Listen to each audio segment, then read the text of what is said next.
こんにちは。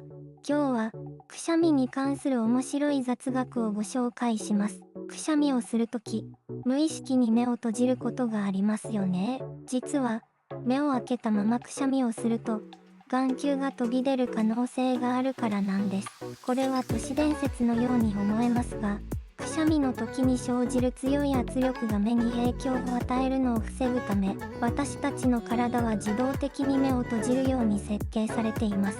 次回くしゃみをするときは、目が自然に閉じることに感謝しましょう。それではまた次の動画でお会いしましょう。